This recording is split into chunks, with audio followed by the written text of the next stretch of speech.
গাজা ভূখণ্ডে ইসরায়েলি বর্বর হামলায় কমপক্ষে আরও ৫০ ফিলিস্তিনি নিহত হয়েছেন। এর মধ্যে খান ইউনিসের আল মাওয়াসি তাবু ক্যাম্পে প্রাণ হারিয়েছেন কমপক্ষে ২০ জন।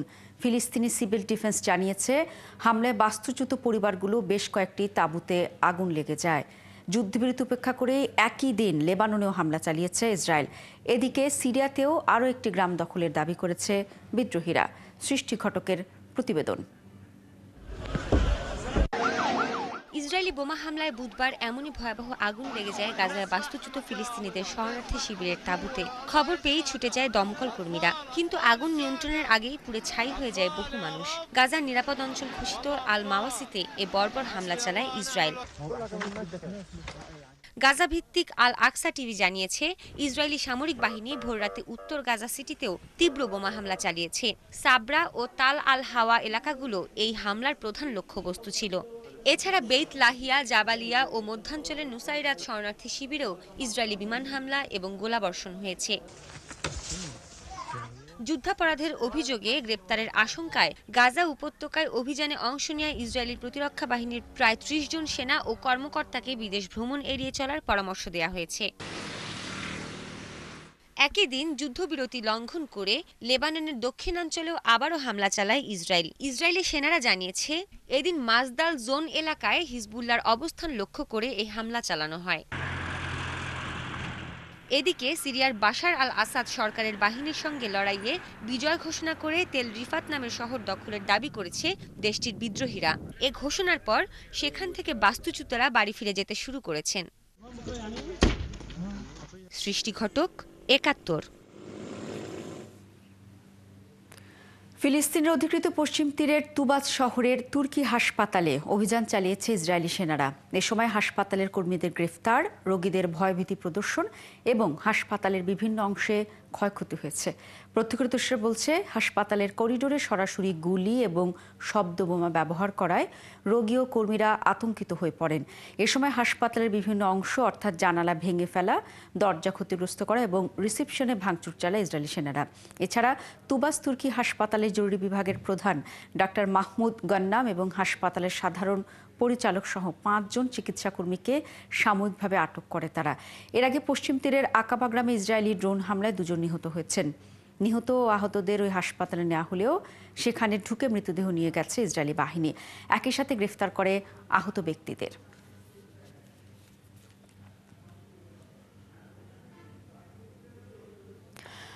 ২০১৭ থেকে ২০২১ সালে ট্রাম্পের প্রথম মেয়াদে যুক্তরাষ্ট্র ইরান সম্পর্কে তুমুল উত্তেজনা দেখেছে বিশ্ব। এই সময় ইরানের উপর আরোপ করা হয়েছিল নানা রকম নিষেধাজ্ঞার খড়গ। আবারও ক্ষমতায় সেই ডোনাল্ড ট্রাম্পই। দ্বিতীয় মেয়াদে তাহলে কেমন হতে যাচ্ছে ট্রাম্পের সাথে ইরানের সম্পর্ক? আবারও কি নিষেধাজ্ঞার খেলায় মেতে উঠবেন ট্রাম্প?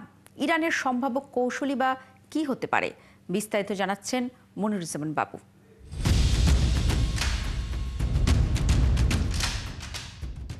২০১৬ সালের নির্বাচনে জয়ী হয়ে ইরানের বৈদেশিক নীতি বিষয়ে ওবামা প্রশাসনের বহুপাক্ষিক কূটনীতি থেকে সরে আসেন ডোনাল্ড ট্রাম্প। তার চূড়ান্ত পরিণতি ৫ বিশ্বশক্তি ও জার্মানির সঙ্গে ইরানের পরমাণু চুক্তি থেকে যুক্তরাষ্ট্রকে বের করে আনা।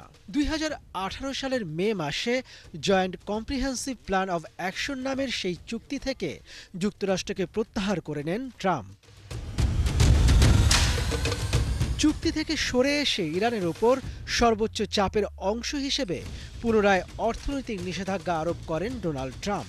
এই কৌশলের লক্ষ্য ছিল ইরানের অর্থনীতিকে পঙ্গু করে দেয়া, তেল রপ্তানি কমানো এবং কূটনৈতিকভাবে বিচ্ছিন্ন করা।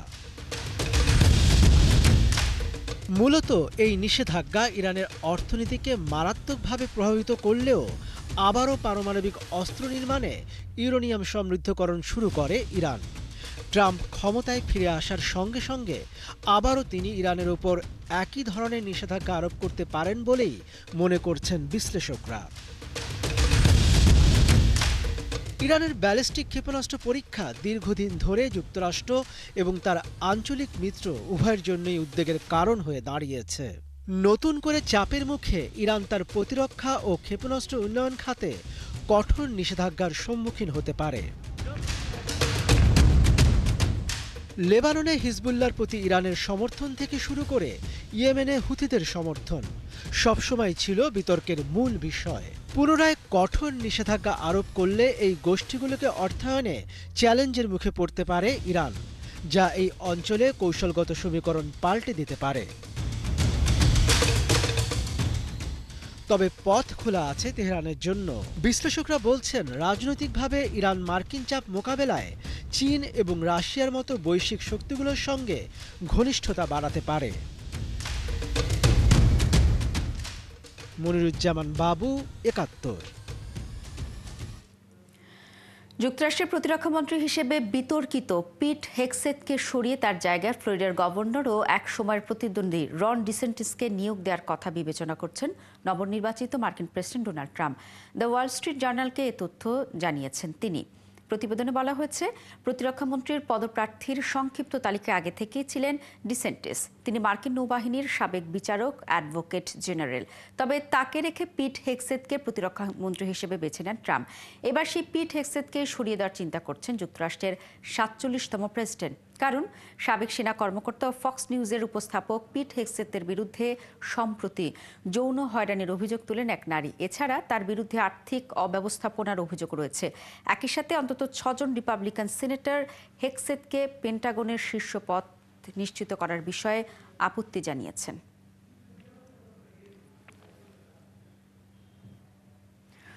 যুক্তরাষ্ট্রের অন্যতম বৃহৎ স্বাস্থ্য বীমা সংস্থা ইউনাইটেড হেলথ কেয়ারের প্রধান নির্বাহী কর্মকর্তা ব্রায়ান থমসনকে গুলি করে হত্যা করা হয়েছে। বুধবার নিউ ইয়র্ক সিটির হিলটন হোটেলের বাইরে এই ঘটনা ঘটে। দ্য নিউ ইয়র্ক টাইমস জানিয়েছে, ৫০ বছর বয়সী থমসন স্থানীয় সময় সকাল ৭টার কিছু আগে ম্যানহাটনের মিড টাউন এলাকায় ওই হোটেলে গুলিবিদ্ধ হন। এই হামলায় একটি সাইলেন্সার ব্যবহার করা হয়েছে বলে জানিয়েছে মার্কিন সম্প্রচার মাধ্যম সিএনবিসি। গুলিবর্ষণের পর কালো মুখোশ পরিহিত হামলাকারী ঘটনাস্থল ত্যাগ করে পালিয়ে যায়। তবে এই ঘটনায় তাকে ধরতে পুলিশ বড় ধরনের অভিযানের পরিচালনা করতে পারে বলে ধারণা করা হচ্ছে। কেন থমসনকে হত্যা করা হয়েছে সে বিষয়ে বিস্তারিত কিছু জানেনি কর্তৃপক্ষ। ঘটনার পর হোটেলের আশপাশ ঘিরে রেখেছে নিরাপত্তা বাহিনী। এদিন সংস্থাটি নিউ ইয়র্কে বিনিয়োগকারীদের জন্য একটি অনুষ্ঠান আয়োজনের পরিকল্পনা করে। সেখানে থমসন প্রধান বক্তা হিসেবে উপস্থিত থাকার কথা ছিল।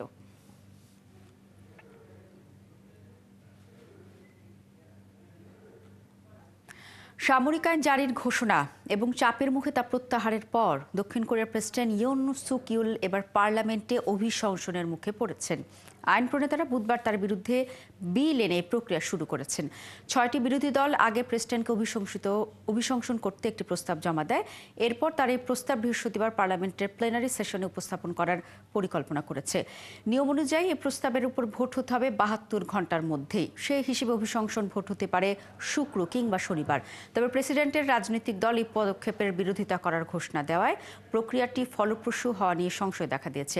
এদিকে এরই মধ্যে রাজনৈতিক অস্থিরতার মুখে পদত্যাগ করেছেন দক্ষিণ কোরিয়ার প্রতিরক্ষামন্ত্রী কিম ইয়ং হিয়ন। সৌদি আরবে দেশটির রাষ্ট্রদূত চোই বাজু জিউংকে নতুন প্রতিরক্ষামন্ত্রী মনোনীত করেছেন ইয়োল।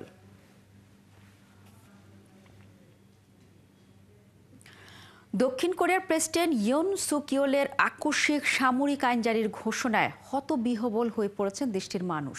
এরই মধ্যে সামরিক আইন প্রত্যাহার হলেও প্রেসিডেন্ট ইয়োলের ভাগ্যে সামনে কি আছে তা এখনো পরিষ্কার নয়।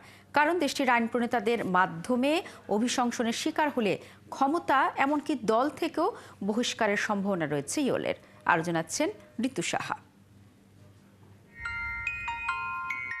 দক্ষিণ কোরিয়ায় ২০২২ সালের মে মাসে ভোটে জিতে প্রেসিডেন্ট নির্বাচিত হন কট্টর রক্ষণশীল ভাবধারার রাজনীতিক ইয়ন সুক ইয়োল। তবে বিরোধীরা বিপুলভাবে জয় পাওয়ার কারণে প্রেসিডেন্ট ইয়নের সরকার তাদের চাহিদা মতো বিল পাশ করতে পারেননি। এই অবস্থায় বিদেশি শক্তির তৎপরতা থেকে দেশকে রক্ষার অজুহাতে তড়িঘড়ি করে সামরিক আইন জারি করেন প্রেসিডেন্ট।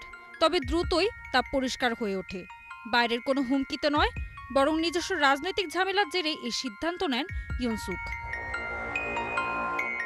তাই রাজনৈতিক নেতাকর্মী ও দেশে মানুষের বিক্ষোভের মুখে কয়েক ঘন্টার মধ্যে সামরিক আইন তুলে নিতে বাধ্য হন তিনি।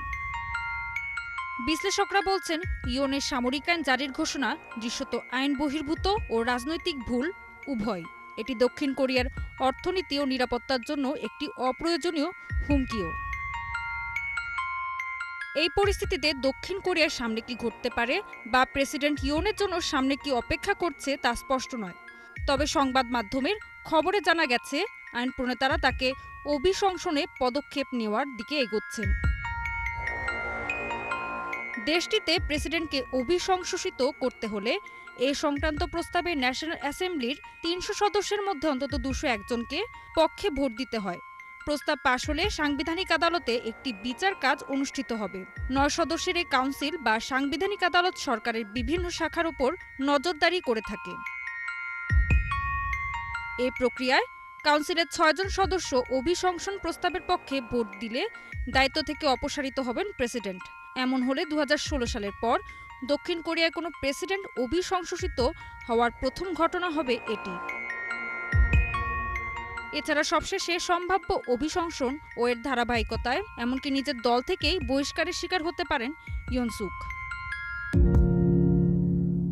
ঋতু সাহা, ৭১। ফ্রান্সের পার্লামেন্টে অনাস্থা ভোটে হেরে গেছেন দেশটির প্রধানমন্ত্রী মিশেল বার্নিয়ে। এর ফলে সরকার প্রধানের পদে নিয়োগ পাওয়ার প্রায় ৩ মাসের মাথায় সরে যেতে হচ্ছে তাকে। শিগগিরই তিনি প্রেসিডেন্ট ইমানুয়েল ম্যাক্রোর কাছে পদত্যাগপত্র জমা দেবেন বলে ধারণা করা হচ্ছে। বিবিসি বলছে ১৯৬২ সালের পর এবারই প্রথমবারের মতো অনাস্থা ভোটে ইউরোপের এই দেশটিতে সরকারের পতন হলো। বুধবারের এই ভোটাভুটিতে সংসদ সদস্যদের হয় হাঁ ভোট দিতে হতো বা বুধবারের ভোট থেকে বিরত থাকতে হতো। প্রস্তাবটি পাশের জন্য ২৮৮ ভোট প্রয়োজন ছিল, তবে মোট ৩৩১ জন এই প্রস্তাবের সমর্থনে ভোট দিয়েছেন। এদিকে জানানো হয়েছে সামগ্রিক পরিস্থিতি নিয়ে বৃহস্পতিবার জাতির উদ্দেশ্যে ভাষণ দিবেন ইমানুয়েল ম্যাক্রো।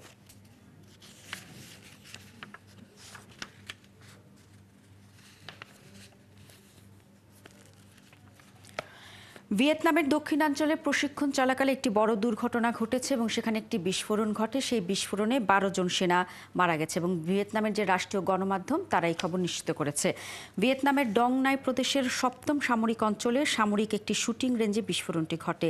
নিহতদের অধিকাংশের মৃতদেহ পাওয়া গেছে। যারা নিখোঁজ রয়েছেন তাদের সন্ধানে তল্লাশি চালানো হচ্ছে। প্রাথমিক তদন্তে দেখা গেছে সেনারা বিস্ফোরক পদার্থ পরিবহন করার সময় সেখানে বজ্রপাত আঘাত হানে আর তাতেই বিস্ফোরণ ঘটে। যুদ্ধের মহড়া শুরু উপলক্ষে প্রতিরক্ষামন্ত্রী ফান ভ্যান গিয়াং বক্তৃতা দেওয়ার একদিন পরই এই দুর্ঘটনাটি ঘটে। সরকারি ভিয়েতনাম নিউজ এজেন্সি জানিয়েছে প্রতিরক্ষামন্ত্রী ঘটনাটির দ্রুত তদন্তের নির্দেশ দিয়েছেন। ভারতের আসাম রাজ্যের সব হোটেল, রেস্তোরাঁ ও জনসমাগমপূর্ণ স্থানে গোমাংস পরিবেশন ও ভক্ষণ নিষিদ্ধ করা হয়েছে। বুধবার আসামের রাজ্য সরকার মন্ত্রিসভার বৈঠকে সিদ্ধান্ত নেওয়া হয়। ভারতের গণমাধ্যম এনডিটিভি জানায়, আসামের মুখ্যমন্ত্রী হিমন্ত বিশ্ব শর্মার সভাপতিত্বে হয়েছে বিশেষ বৈঠক। এ বিষয়ক প্রস্তাব উত্থাপনের পর মুখ্যমন্ত্রী নিজে দৃঢ়ভাবে তাতে সমর্থন দিয়েছেন বলে জানা গেছে। এর আগে ২০২১ সালে একটি আইন পাশ করেছিল আসামের বিধানসভা। সেই আইন অনুসারে হিন্দু, জৈন, শিখ ধর্মাবলম্বী কমিউনিটি বসবাস করে এমন এলাকাগুলিতে তো বটেই, অন্য এলাকাগুলিতেও ৫ কিলোমিটার মধ্যে গরুর মাংস খাওয়া বা কেনাবেচা করা যাবে না।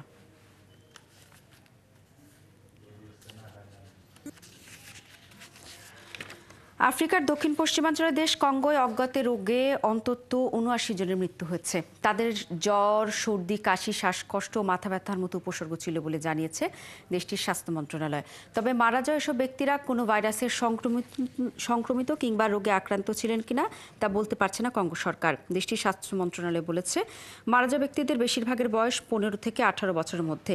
দেশটির স্বাস্থ্য মন্ত্রণালয় বলেছে, আক্রান্ত আরও ৩০০ জনের বেশি মানুষ চিকিৎসা সেবা নিয়েছেন। দেশটির নাগরিক সমাজের নেতা জানিয়েছেন, এমন নানা উপসর্গে আক্রান্ত মানুষের সংখ্যা প্রতিনিয়ত বাড়ছে। আক্রান্ত এলাকায় ঠিকমতো ওষুধ পৌঁছানো যাচ্ছে না বলেও জানান তিনি। এদিকে নমুনা সংগ্রহের জন্য চিকিৎসা দল পাঠিয়েছে বিশ্ব স্বাস্থ্য সংস্থা WHO।